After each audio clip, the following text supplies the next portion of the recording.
All right, so today we're jumping into the research stack on a pretty big topic, OpenShift, the enterprise Kubernetes platform. And if you've ever felt, just buried by the complexity of managing containerized applications, our mission today is pretty simple. Yeah. We're finding the shortcut, the reason why this platform is so critical for modern enterprise deployment. Exactly. And the core problem that OpenShift is trying to solve, it isn't just about running containers, it's about solving the chaos. The chaos, okay.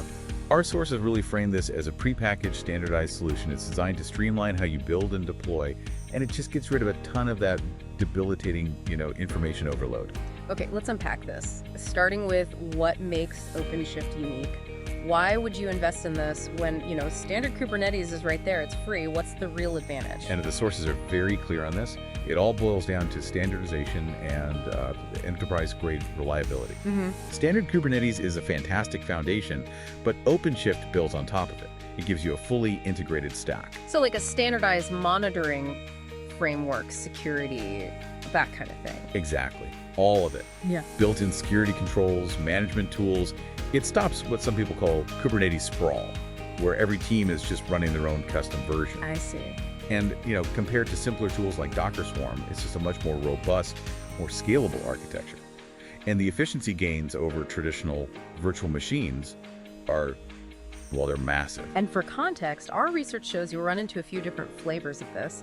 There's the community-driven OpenShift origin. That's where all the new stuff happens. And then the main enterprise product, OpenShift Container Platform for production. And then, of course, the managed services for companies that want less of an operational headache. Right. Here's where it gets really interesting. Let's focus on the smooth processes OpenShift enables for the developer. The source is really zeroed in on the deployment strategies. And that's where the platform just shines. We're talking about streamlined, continuous integration and delivery. That means rapid, automated release cycles. Faster, but also safer. Oh, absolutely safer.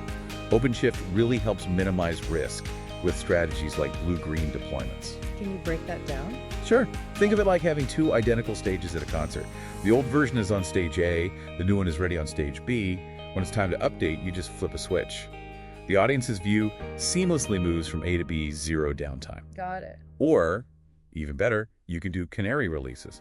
You deploy the new version to just a tiny fraction of your users at first. A small, monitored group. Exactly. You watch them, you see how it goes, and if everything looks good, then you roll it out to everyone else, like real-time risk assessment.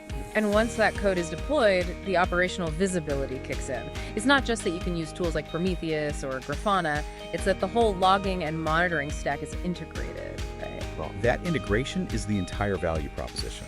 Things like Elasticsearch or Fluent for centralized logging. It's standardized across the whole enterprise. Yeah. And that standardization is absolutely critical when you get to security. The sources kept coming back to two protective layers. Okay, what are they? First, role-based access control, or RBAC. This is all about limiting who can do what, which keeps your blast radius small if something goes wrong. Makes sense. And the second? Network security policies. Think of them as tiny little firewalls that define exactly how traffic can flow between your different services. So that whole structure, the tools, the security, it seems like it would just naturally foster a better DevOps culture. It has to. It encourages those continuous feedback loops. It forces collaboration between the dev teams and the ops teams because the friction points are gone. So what does this all mean for you? OpenShift is fundamentally about minimizing risk and maximizing speed in the enterprise. That seamless orchestration lets teams actually focus on building features, not, wrestling with your infrastructure tools. It provides the guardrails to move fast but safely. Okay, so as we wrap up, here's a final thought to consider. The sources mention using OpenShift specifically for microservices, using a service mesh for all that service-to-service communication. So my question is this. How does that level of standardization fundamentally change how you would approach capacity planning, where you're moving from one giant monolithic app to potentially hundreds of independent microservices? Something to chew on until next time.